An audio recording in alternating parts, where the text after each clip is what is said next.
início da década de 1950, com a não existência de estradas rodoviárias na região, todo o transporte de carga e de passageiros de uma vasta região composta por municípios do Alto Paranaíba e do noroeste de Minas Gerais era todo efetuado através da estação ferroviária de Catiara, então município de Patrocínio, hoje Serra do Salitre, que por este motivo era a segunda estação de maior movimento do estado.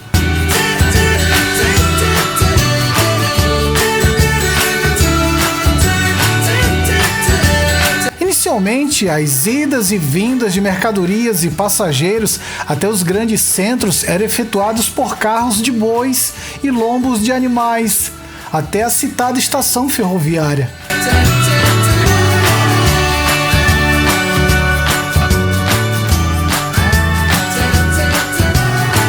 Com a melhoria dos meios de transporte das estradas que foram construídas ao longo das antigas trilhas, o transporte começou a ser efetuado por caminhões, principalmente os caminhões da Rede Mineira de Viação e o de passageiros através das famosas e antigas jardineiras, ou seja, os ônibus daquela época.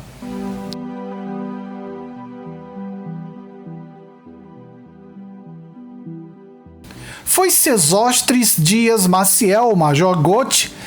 em 1913, que introduziu o primeiro automóvel e o primeiro caminhão, mesmo não havendo estradas de rodagem na região. A compra dos veículos, no entanto, não foi feita sem o desconhecimento deste pequeno problema, pois a visão do Major era construir uma estrada, a primeira do município.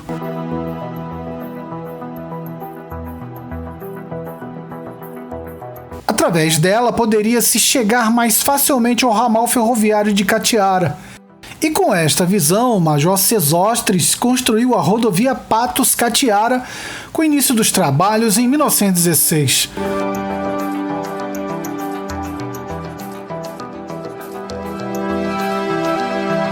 Um fato curioso é que antes da estrada ficar pronta, o Major dava voltas pelas ruas conduzindo passageiros que pagavam passagem para um percurso de meia hora.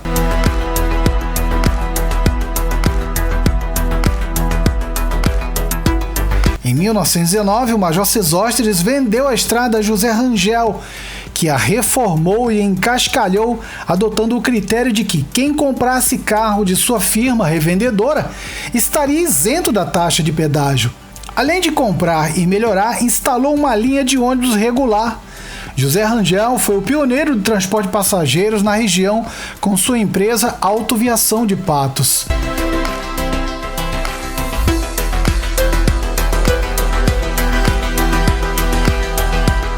Com a mudança de José Rangel para Belo Horizonte, Antônio Alves de Souza, conhecido por Tonhozinho da Catiara, comerciante estabelecido no ramo de cereais daquela localidade, implantou a linha Patos de Minas-Catiara com a Autoviação Patos de Minas, estendendo-a posteriormente com o nome de ônibus São Domingos até Araxá,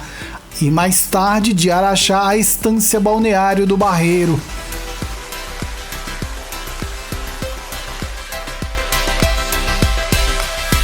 Já no final da década de 1940, com a melhoria das estradas rodoviárias, o movimento de transporte ferroviário na região caiu significativamente, passando o transporte a ser efetuado diretamente com a ligação de Patos de Minas a Belo Horizonte.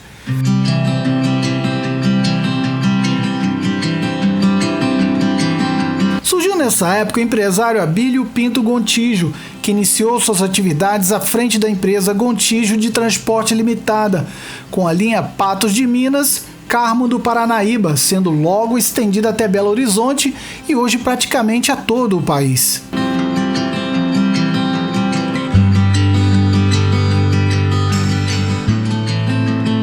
Em 1950 foi fundado o Expresso de Luxo Silva Limitada, por Gervásio Moreira Braga, com a linha Patos de Minas Carmo do Paranaíba, e que depois passou a ser denominado somente de Expresso de Luxo Limitada, sendo dirigido por Bernardo Moreira Braga, Manuel Moreira e pelo espólio de Gervásio Moreira Braga.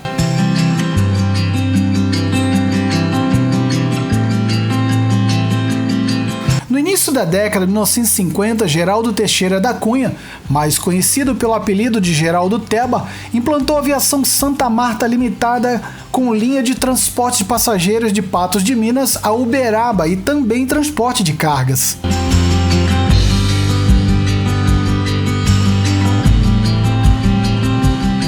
Em 1956, foi criada por Ataídes de Deus Vieira, Oswaldo Antônio da Silva e Itamar de Deus e Souza, a empresa São Cristóvão Limitada, cuja primeira linha foi Patos de Minas, Paracatu.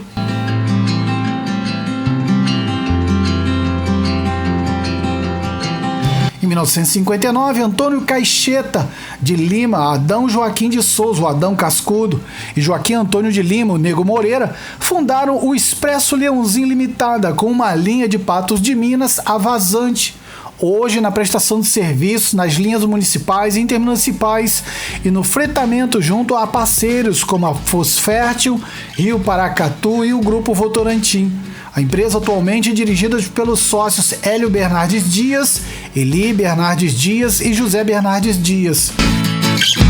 Em 1967, Geraldo Rodrigues Lacerda, que iniciou suas atividades profissionais como mecânico, adquiriu seu primeiro ônibus atendendo as comunidades de Pindaíbas e Major Porto com ligações a Patos de Minas, logo se transformando com a aquisição de mais veículos no Expresso São Geraldo Limitada, atuando também no importante segmento de turismo através da São Geraldo Turismo.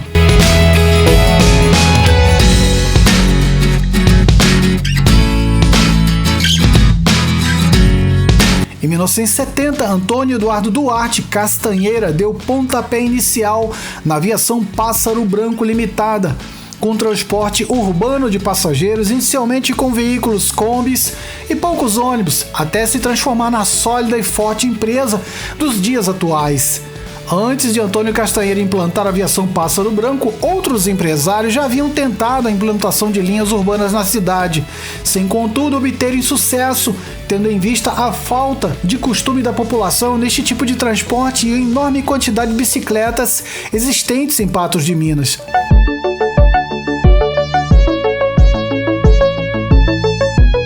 A região de Patos de Minas se transformou rapidamente em uma região próspera que abrigou grandes empresários do setor de transportes. Entre vários empresários que tiveram suas carreiras iniciadas na região, vou citar alguns e são eles: José Pinheiro, José Baguinho,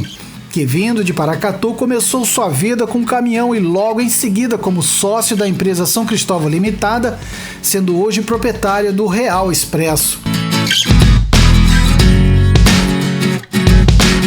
Ataídes de Deus Vieira, inicialmente com a empresa São Cristóvão Limitada, tendo sucedido hoje por sua família no Nacional Expresso.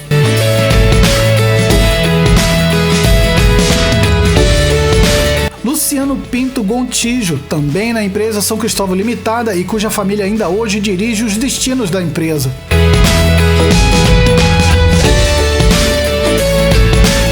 Constantino de Oliveira, mais conhecido por Nenê Constantino, da empresa União Limitada, atuando também no transporte aeroviário através da Gol Transportes Aéreos. João Borges, da empresa Gardênia, ligando Belo Horizonte praticamente a todo o sul de Minas.